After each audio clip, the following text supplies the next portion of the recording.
बिहार के सियासी घमासान जारी हैं। ये घमासान जहां एक तरफ बिहार की राजनीति तय करेगा, वहीं इंडिया गठबंधन के भविष्य को भी तय करेगा। सियासी घमासान के बीच बिहार सचिवालय की छुट्टी रद्द कर दी गई है, यानी रविवार को सचिवालय खुला रहेगा। कैबिनेट ऐसी जगह है जहां से ही सारी चीजें संचालित होती हैं। इसके अलावा राजभवन भी रविवार को खुला रहेगा। इससे साफ है कि रविवार का दिन बिहार के लिए सुपर संडे साबित होने वाला है। इधर शनिवार को पटना में आरजेडी और भाजपा विधायकों के बैठकों का दौर चला। आज इतना जरूर है कि मेरे और इस दौरान मैं जरूर भारतीय जनता पार्टी के शीर्ष नेतृत्व के संपर्क में था।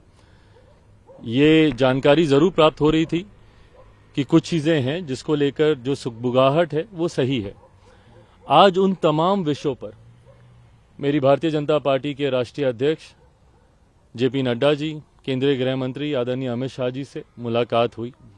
लोक जनशक्ति पार्टी रामविलास ने अपनी तमाम बातों को, अपने तमाम कंसर्न्स को, अपनी तमाम चिंताओं को उनके समक्ष मजबूती से रखा है। उनके द्वारा भी एश्योरेंस कई विषयों पर दिया गया है। कई विषय हैं जिस पर विस्तार में हम लोग की चर्चा हुई। लगभग आधे घंटे तक ये बैठक चली है। हर मुद्दे पर हम लोगों ने चर्चा की है। ये चर्चाएं अभी और आगे भी चलेंगी। लोकसभा का चुनाव भी सर पर है, सीटों को भी लेकर कई और विषय हैं जिसको लेकर चर्चा होनी है। आज की तारीख में मैं जरूर कह सकता हूं कि परिस्थितियां गठबंधन को देखकर बोलें तो काफी सकारात्मक है। बिहार में जेडीयू बीजेपी के गठबंधन की खबरों के बीच नीतीश और तेजस्वी में तनातनी बढ़ती जा रही है। इस बीच आरजेडी अब नीतीश कुमार को बड़ा झटका देने की तैयारी कर रही है और इसके लिए उसने एक गेम प्लान तैयार किया है। आरजेडी को पता है कि वह संख्या के बल पर नीतीश कुमार को सरकार बनाने से नहीं रोक सकते हैं, इसलिए अब आरजेडी विधानसभा में बड़ा खेल करने की तैयारी में जुटी है। आरजेडी का गेम प्लान ये है कि 5 फरवरी से बिहार विधानसभा का बजट सत्र शुरू हो रहा है।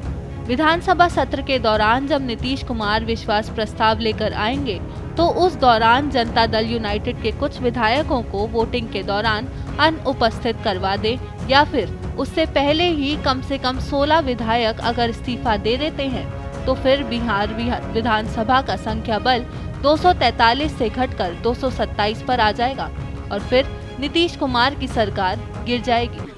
भैया चित्र इंडी गठबंधन की हकीकत अब क्रमशः उजागर होती चली जा रही है। पहले मायावती जी ने उत्तर प्रदेश में साफ कर दिया वो गठबंधन के साथ नहीं है। फिर पंजाब में केजरीवाल जी ने अलग लड़ने की घोषणा कर दी।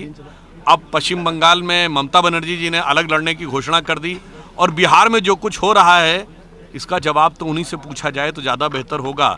इसलिए इस गठबंधन के लिए जो इस समय हालात हैं उस पर मैं सिर्फ ये कहना चाहूँगा कि अब जो कुछ ढका छुपा था वो अब साझे की हंडिया चौराहे पे फूटती हुई नजर आ रही। तो इनको एक पंक्ति में कहना चाहूँगा कि अब जो चेहरे से ही जाहिर है छुपाएं कैसे, ये इंडी गठबंधन के लिए है कि अब जो चेहरे से ही जाहिर हैं छुपाएं कैसे, तेरी मर्जी के मुताबिक नजर आए कैसे, घर सजाने का तसव्वुर हुआ अब बात की बात, अब तो मुश्किल है कि इस घर की हकीकत को छुपाएं कैसे। 16 विधायक के इस्तीफे के बाद विधानसभा में संख्या बल घटने के बाद 227 रह जाएगा और महागठबंधन में 114 विधायक हैं। तो फिर नीतीश कुमार की सरकार गिरने के बाद तेजस्वी यादव सरकार बना सकते हैं। सवाल यह उठता है कि आखिर 16 विधायक जदयू के इस्तीफा क्यों देंगे।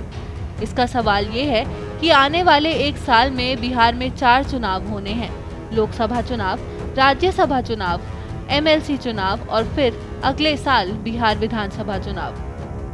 इन 16 विधायकों को राजद के तरफ से सेट करने का ऑफर दिया जा सकता है।